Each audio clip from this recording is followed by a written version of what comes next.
Greetings, it's your boy AlonzoBash, man. Of course, I'm here in the beautiful island of Anguilla.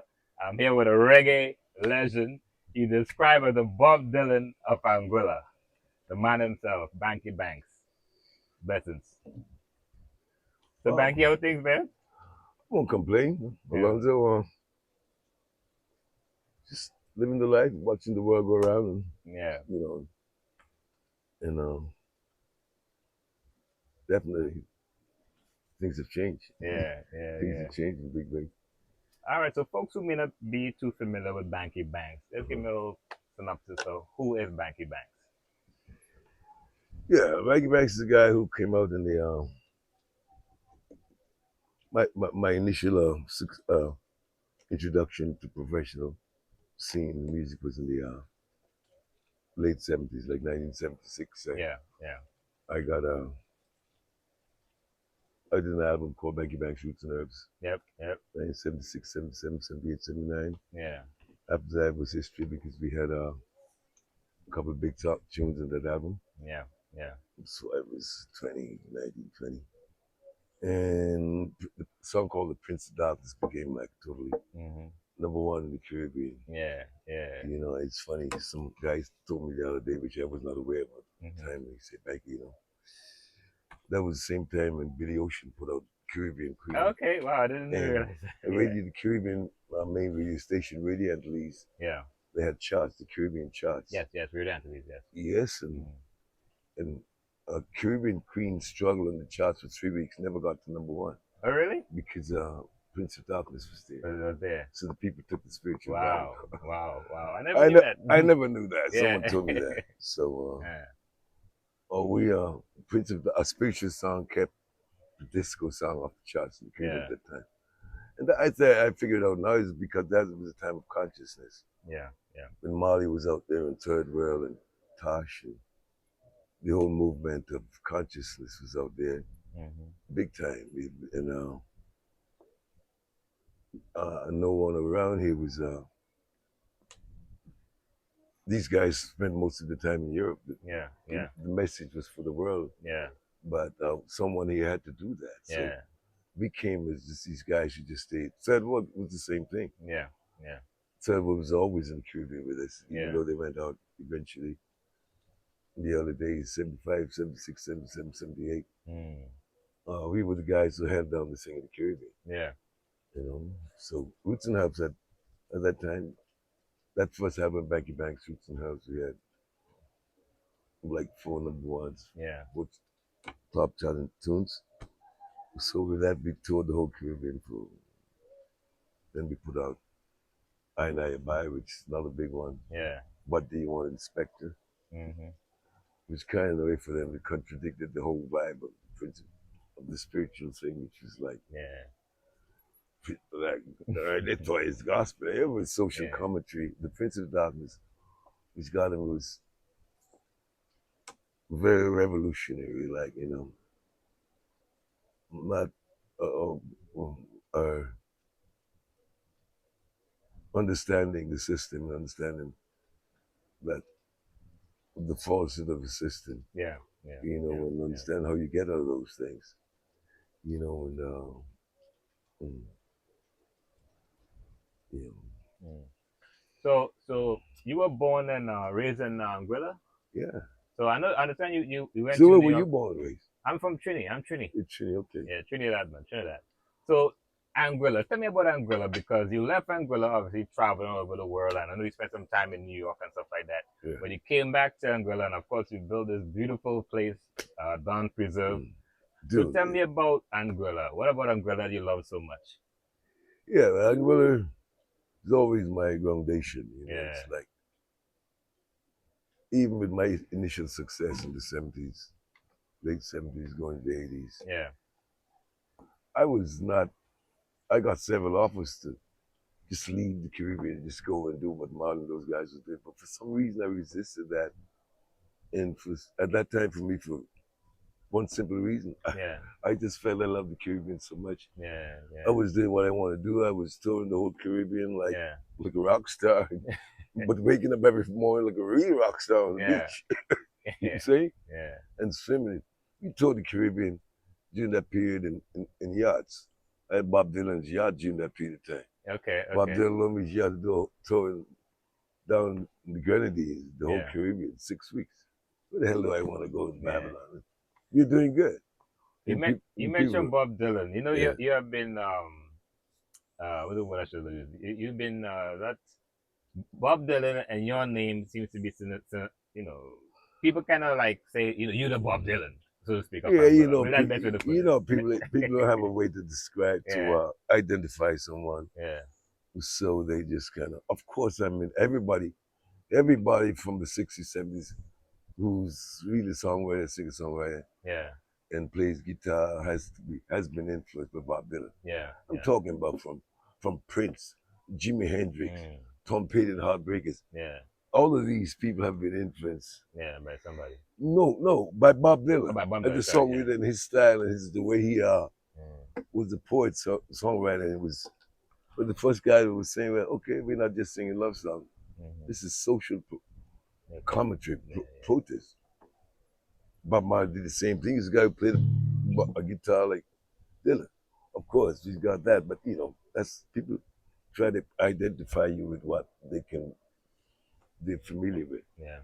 But for some reason, I was fortunate enough to meet Bob Dylan. He came and looked for me Yeah. in '81. 81? In '81, and I guess that helped with the whole thing. Yeah. Because in '81, he sailed in here in the same boat that he loaned me, Mm-hmm. and he heard that song, "The Prince of Darkness." Someone Yeah. played for him, and he just loved the song. Of the song. And he got his captain to look for me. Yeah. So I'm sitting home in a place, funky place like this that I had Mm-hmm.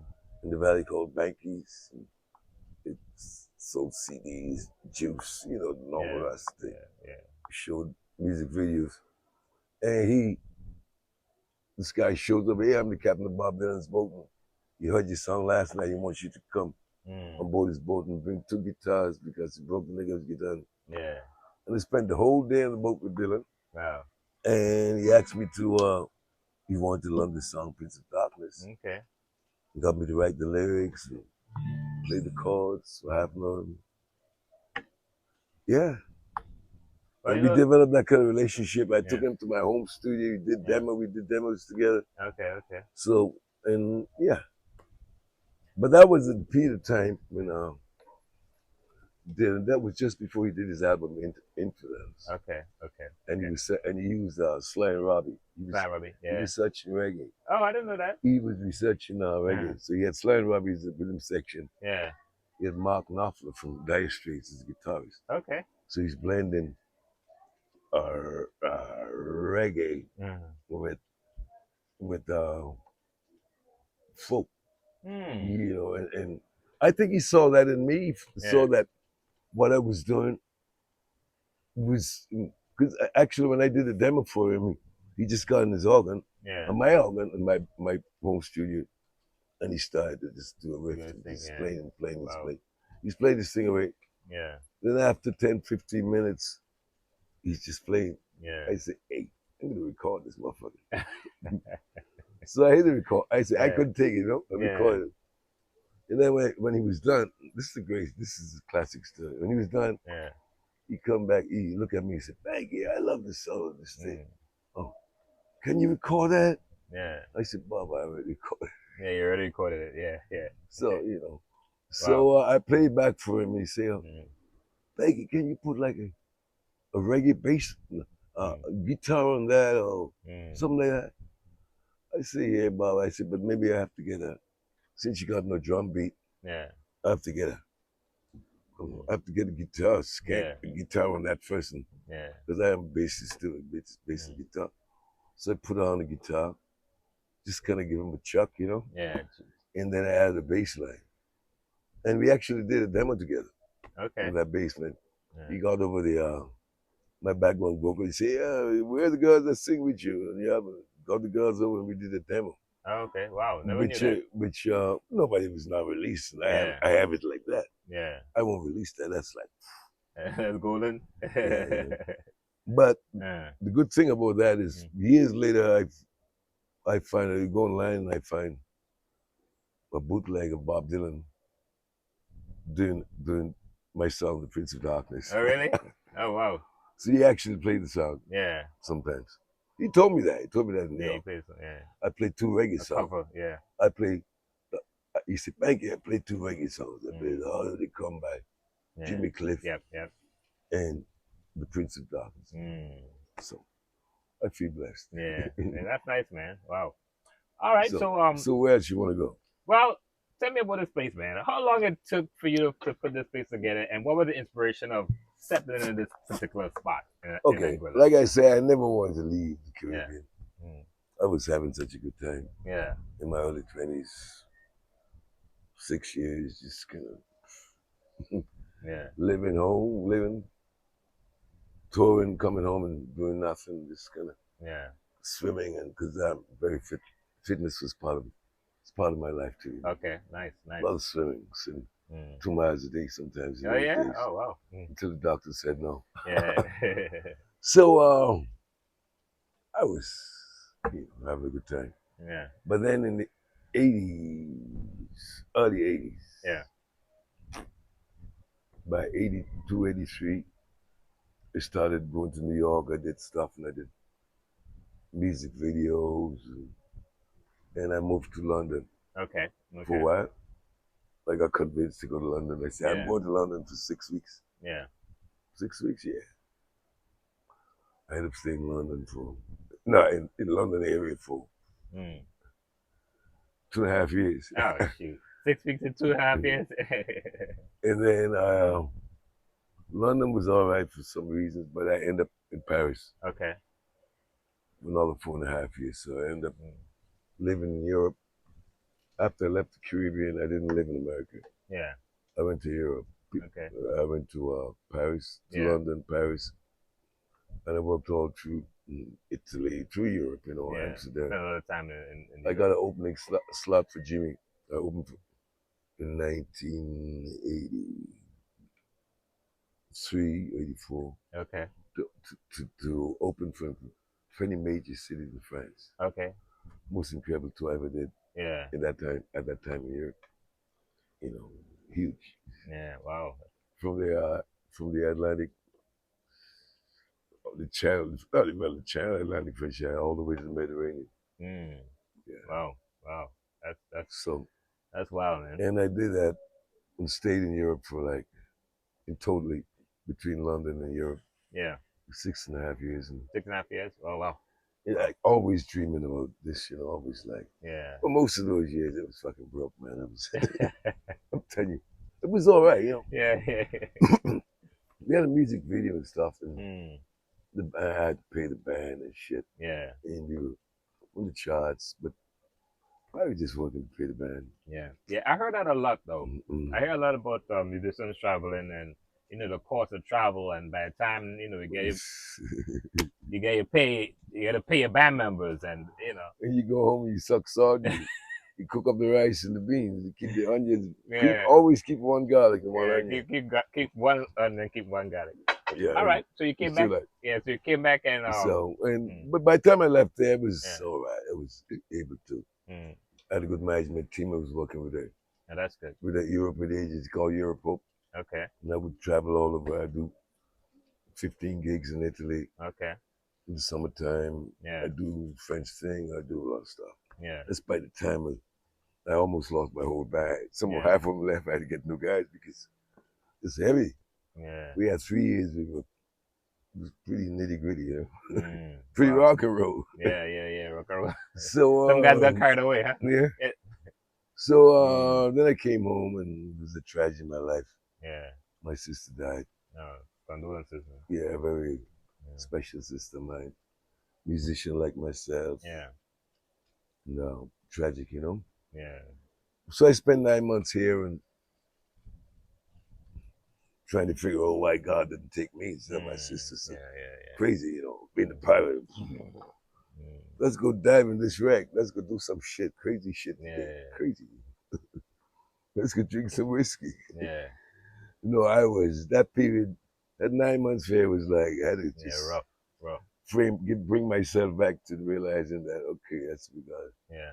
I took it really hard that myself after living in doing all this crazy shit in Europe and rock Yeah. and roll, Yeah. sliding down the road to get to the gig. Mm. You know, and my sister dies in a car accident on Little Island. Mm. I was That was here in yeah, Anguilla? Yeah. it was too. Wow. It was like hey, why not me? Yeah. Yeah. You know that when that comes to that, especially when you love someone. Yeah. That's tough. Yeah, and exactly that's when I Yeah. started. That's when I rediscovered whiskey Yeah. Oh, see, that's how you discover whiskey. Yeah. to numb the pain. Yeah. Wow. You know, yeah. Yeah. So anyhow, and then after that, for a while, you know, the creative shit just gets you. And I wrote this Yeah. song. I wrote a song called Terrestrial Spirit. Okay.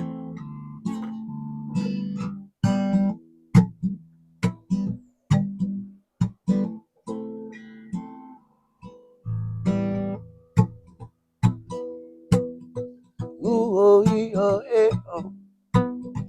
Ooh, oh, ee, oh, eh, oh. Ooh, oh, ee, oh, eh, oh. Ooh, oh, ee, oh, eh, oh. Terrestrial spirits moving through the planet Earth.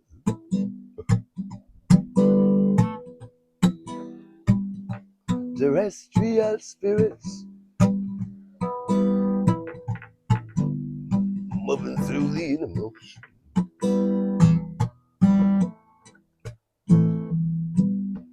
Moses,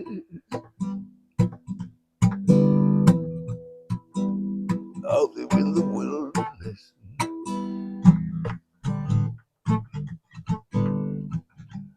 Daniel, down there in the lion's den.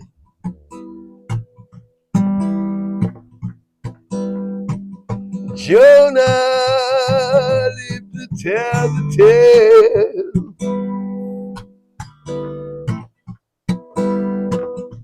Terrestrial spirits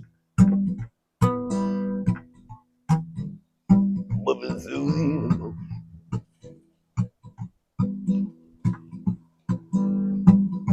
Terrestrial spirits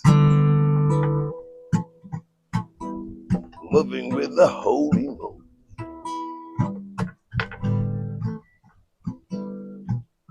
Ooh, oh, ee, oh, hey, oh. Ooh, oh, ee, oh, hey, oh. That's nice, man. That's nice, man. So I That was the first song I wrote that just got me out of here because after I wrote that song, I said, well, I guess I got to go record this shit. yeah.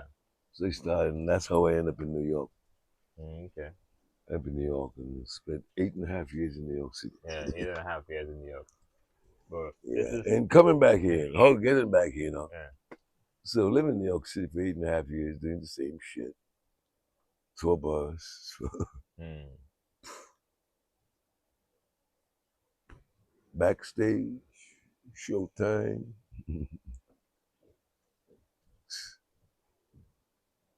Cheap hotel, bad food. She hotel bad food. I noticed a lot of the furniture that's here, except for these, but a lot of the furniture, especially on the main area, seems to be they're like natural wood. Wood? Is someone made that or it looks Yeah, someone made made it, it? Okay, but I okay. choose it. I mean, I didn't make everything. Yeah, You know, I collect. I'm a collective real things with life. You know. okay, yeah. You know what? Do you know? It's not a theory; it's a fact. Yeah, wood lives on Earth longer than metal, steel or metal. Yeah. You know, the limit for steel and shit is Cause 100 rust. years, Oh, okay, yeah, that makes and sense. then it falls. Mm. Just the oxygen kills Yeah, it. yeah, okay. Especially Wood, by the water. Yeah. wood will live 500 years if it's well killed. Okay. Oh, yeah. It's Makes not sense. connected to. Mm. So, Yeah. it's got life in it. Yeah. It's got energy. Everything around it's got energy. You see how I built this place? Yeah. So let's see how I got here now. So I go to New York City and all this shit. And music business is the same thing. I've been always, I like to say at that time, if you can understand, take me. was the asshole of the music business. I never signed a major deal. And all my buddies who were writing songs with me were taking the money and giving away all their publishing. Yeah. They offer them $40 million and say, okay, we want your publishing or half your publishing for life and all that shit. Yeah. I already had mine. In the Caribbean, I came up like a fucking whale on the beach, man. Yeah. I had to survive. So for me to make money from music, I had to sell that shit. I had to peddle that shit. Okay. To get it in stores. You know, Yeah. when I did my first album, working along with the producer, I can fucking play him with my guitar and pair of sneakers always on and 2 boxes and jeans and t-shirt and fly to each island with 50 cases, 10 cases of CDs of 50. Yeah. And go to the airport and say, hey, you can't get all these, you have to pay the duties. And then the customs guy say, hey, be smart, man. Just kind of like, you just take one in town. They know your sound. Take 10. When you go to the shop, and if they want them, they clear them in the airport for themselves. And then you get on the plane and you go down the line. Yeah. And that's the way I did. So I peddled my own shit. Yeah. Even though that's the way I work for my record company. Like, you got to do work for yourself. Yeah. It's a small unit. And so I understood that. Yeah. So going to New York now, say all that. I never gave up. I was a stubborn guy. I never. If I sent a demo to a record company and they didn't like it, now they say, "Oh, change. We need change that about this song." I wouldn't. I say they would say, "Could you produce this song another way?" Yeah. With just that or that, with no. Wait. Then they say stupid things to me like, "Why do you always have to change the beat? Why can't you just play like that?" Yeah. I say, because there's something called dynamic, and my heart beats like that too. Yeah. You know what I'm saying? That's the same. A fucking dynamic. You cannot write a good piece of poetry without a dynamic in it. Yeah. You know, this fucking beatbox fucking shit. They were trying to get me into that shit. Yeah. And I said, no, Yeah. I'm not going to do it. I'm not going to change the beat because there's a reason why the beat doesn't change. If you don't know exactly what I'm doing, I'm not doing dance music. Yeah. I'm doing music to brain dance on. Right. If you can't brain dance, forget about me. Yeah. So I always took back my demos and moved on. Because I know I'd always had a cult following in the Caribbean. Yeah. You know, Yeah. from the time I was 19 years old. I could jump on the days of CDs and albums. I could jump on anytime now and go down the islands and sell that same album. Yeah. For 30 years now, anytime, even now. Yeah. So I developed that. Yeah. So I'm in New York, and after, like I said, I met Dylan again in New York. He showed up in my life in New York. I went to see him at the MTV films he was doing. Yeah. Something in the Russian tea house or somewhere, whatever. Yeah. And I got all access, and I'm there. My agent, I'm kind of like, Bob Dylan doesn't like to see anyone when he's work. Yeah. You know, the New York voice and everybody's there trying to get Bob Dylan to talk. My agent, she's dead now, Winnie Atkinson. She's fucking what she said. Bankie, I'm gonna go there and tell the guys tell Bob that Bankie Banx is here. Yeah. He wants to see it. Fucking shit. She came back, she said, oh, Bob said you can come in. Yeah. You know what I'm saying? Who fucking New York presses outside and you can't get in, Bob once allows me to get in. That's when he told me, Bankie, I played 2 reggae songs. Yeah. How did it come by Jimmy Cliff in the first 2000? And your song. You see that little statement? Yeah. That alone convinced me that, fuck it. I'm going back home. Bob Dylan, one of the greatest songwriters of all time. If he respects my song, that means I don't have to chase a record deal. I have to keep on writing songs. Yeah. go back to the beach where he started writing those songs Yeah. and just sit down there. Between that and watching the way the world was going, the internet, then I had a song called Busted in Barbados, which became a very huge on the internet. Yeah. And I said, all right. Seems as though the world is going somewhere else, so you don't have to live in New York City and the fucking smut and the shit when you got a beach. Exactly. You gotta when you own fucking when you own 600 feet of beachfront, 30 acres of property. Where the hell do you want to living in the smut and fucking cheapo there? You're better off in a hammock, right? Well, I tell you one thing, man. I know for a fact, and you can quote me on this. I know for a fact you've been offered. I know for a fact you've been offered by people to buy this place. Cause this area is priceless. Okay. I'm right. Of course, you know. This is the thing that I say. Yeah. This is a quote that I got. Yeah. Poverty is what you have and you can't buy. Because you don't have the money. Yeah. Yeah. Not everything about money. Yeah. Poverty is what you. For the rich man. Yeah. The rich man's poverty. Let me say that. Yeah. We're talking about buying me. And the rich man is the one who's going to want to buy me. Yeah. But his poverty is always what he wants. That's not for sale. Yeah. So let me break it down.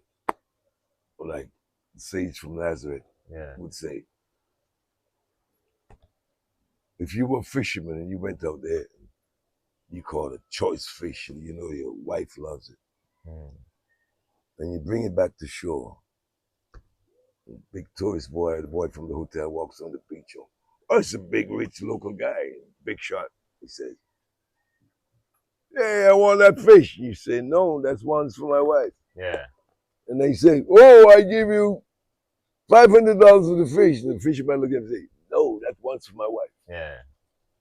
That guy is that's his poverty for the day. As rich as he is, that would be his poverty. So everybody has poverty. Yeah. His poverty is the mind. His mind. Yeah. Is in the mind. Always too. So that mindset. Yeah.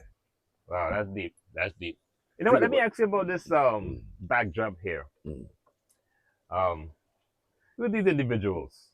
Who are these guys? Yeah. Who are these individuals? My buddies. You see, I do all kinds of things. I do all kinds of things. I did some modeling too. You know? Okay. Yeah. I do centerfolds for what's it called them? GQ. Yeah. GQ? Yeah, okay. I modeled Paul Smith. Yeah. And skinny suits. Yeah. I did stuff. I did every fucking thing still like. I did sitcoms. Serious? I did acting. I did a sitcom. Oh man, I did that. Fox 5 sitcom called QS. QS, okay. I did 2 episodes. Well, I did 1 episode. I played myself. Yeah. Played guitar with Fisher Stevens and Julie Cosby and these people. So survival thing. And I did soundtrack and that's how I survived too, because seeing that I own everything I ever wrote, which is a catalog of over 100 songs and I got soundtracks in quite a few movies. I've got 3 soundtracks in The Bachelor. Oh yeah? I've got 2 in a movie called Saudi, a gangster movie in the Bronx. Yeah. A song called Law of the Jungle. And one called Burning Souls. Yeah. I've got 2 songs in Fox 5 sitcom. Key West, Island Boy, and The Edge of Darkness. Oh wow. So, and I'm SAG member, Screen Actors Guild. I do shit. Survival. Yeah. Oh wow, that's dope. And that's dope. Let's talk about the festival that you have every year. I know it's just past in March, so I could make it. But I definitely make some time moving forward. A lot of big acts come here to Dune Preserve. But it's like small. Everybody. Yeah, I know when I call the names. The list is long. I will call some names. One of my personal favorites, Burning Spear. For sure. Keep on. I mean, I've seen Burning Spear. I've seen is it Christopher Martin? Yeah. Yeah.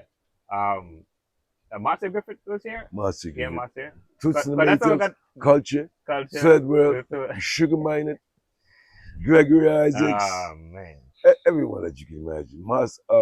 Rita Marley, Yeah, Rita. everyone. The Wailers, The Wailers, yeah. Big Mountain. I can't Why they all come here? You know, I mean, that's a lot of pull. I mean, you know, some of these. You want to know why they come here? Yeah, because they come here for you, obviously. Not for me. Yeah. I'll tell you why. Yeah, why they come here? They come here because I establish, you know, by the time I got back to the Caribbean, Yeah. this is deep. You know, dancehall is taking over the whole fucking shit. Yeah. I'm sorry. You can edit my French. Yeah. No, man, you're good, man. Dancehall wiped out everything. Yeah. And nothing conscious. Nothing conscious was being promoted. Yeah. These guys would come with a tape recorder or track and get a lot of money because that's what was being promoted. Right. And they promoted a lot. I didn't have to buy no tickets. Wow. No backline, no front line, no keyboards, no man. Wow. Money. Business big. No one was paying. If you look at the roster of people who I had at Moonsplash, you understand. There's none of that. It's all conscious and pure. They had nowhere else to go in the Caribbean. The only other place to go was to go to Europe. Yeah. Go to Germany. Go to South America. Nowhere else in the Caribbean was promoting these people but Moonsplash for 36 years. Oh, wow. I'm telling you. And it's not that I'm great. It's just that I was the only one who had the guts and lost a lot of fucking money doing it too. Yeah. Because when guys were getting the guy to fly in the fucking plane with a tape recorder or a DJ and sell that concept and make a lot of money, they have to bring in 10 guys in Jamaica, buy the tickets, buy the back line, rent the keyboards, pay the front line, just to keep the real thing going. Even the fucking governments, I want to say, even the government sucked up to it. I hope you can take me. I'm a rough guy. You know? No, I like it. Listen, man. Even the governments and all these Caribbeans, they buy the most negative things. They spend a lot of money on negative things. Yeah. You know, things that bring the negative influence to the character. I heard before, they brought a guy in the St. Kitts a few music festival or what it was. I can call his name. Yeah. They brought a guy artist, Mr. Kartel and Singers. Yeah. They say 2 weeks before he came, pure robberies. Pure. Them boys needed money to go. Pure. It comes with a wave. Yeah. If Kartel is coming, the boys them start to rob. I heard it from people, real people. Yeah. People live to come in. Then you see the night of the show, you can leave your house open because they all gone there. Yeah. And after that, you gotta ease. Yeah. After you gotta ease because they want to go see the negativity. Yeah. The negativity that some of these governments promote. And that's why what happens with Moonsplash is people they got nowhere else to go. If they're not at Moonsplash, I'm telling you, I have the Chronics, Taurus Riley, Dwayne Stevenson, everyone, Romaine Virgo, every country sect. Yeah, that's why check it out. That's why I want to call the names. There are so many because listen, real talk. When I was coming to that was my plan to come to different islands and do interviews and stuff like that, and I made a call to one of the big management teams in Jamaica and I said, listen, you need to go to Anguilla and talk to Bankie. They said that's the man you need to talk to. We run the conscious music in this part of the Caribbean. I don't know why you got that going on there, but we promote at least. No, we Moonsplash. Moonsplash, yeah, man. Yeah, it's what it is. Yeah. And it's a passion of mine. Yeah. It's really, I think it's still part of my contribution to the struggle. Yeah. Freedom fighters like Marley. Marley lost his life in the struggle. I'm still here. Yeah. I have to make sure that his legacy and his works continue. Yeah. It's all right. Wow. Yeah. Well, any last thing you want to say, man, before you wrap it up? You know, to your fans, to the audience, you know? I mean, You could ask me something. I said so much sometimes. yeah. Well, Tell me what you want to know. but normally, you know, the funny thing is, I don't work my book. Normally, this part of the podcast is called 2,000 Questions About Me. It's based on a book, and you pick a number from 1 to 2,000. I don't have the book with me. I totally forgot to pack it in my bag. But I tell you what, though. Let's put it this way. Tell me why someone should come to Anguilla and to participate in Moonsplash. Oh, okay. Yeah. Because I tell you, I don't work for the tourist board. They don't work for me. You're independent. Oh, of course you should come to Anguilla, but you got once you extend the Moonsplash, it makes a difference. Yeah. Of course, there are many reasons why you should come to Anguilla, depending on who you are, what you want to do. Yeah. 5-star, 3-star, 2-star, no star. Yeah. Well, you know, we support local. You know, we support local. Beach star. Yeah. Yeah, but like I said, Moonsplash is like I said before I say it all. It's the only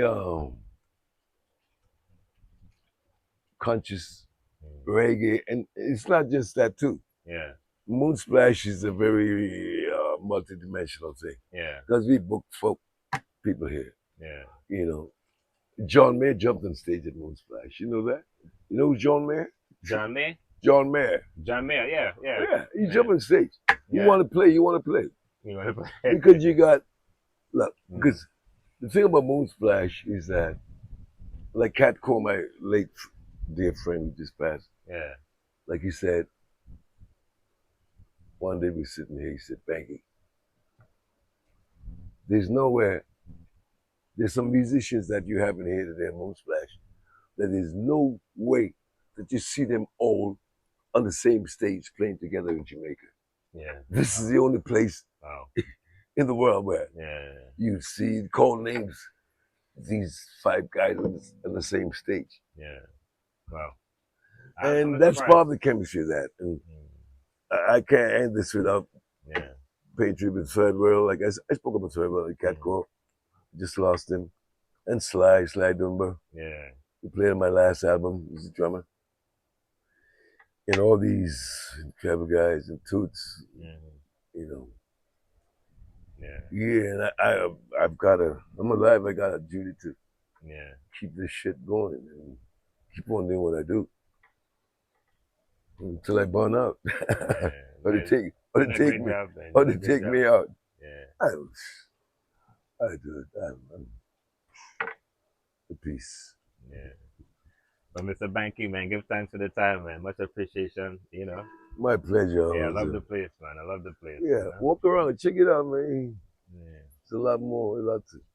It's all here. It's got a villa up there. Got a farm in the back. Yeah. If you got the time. All right, thanks.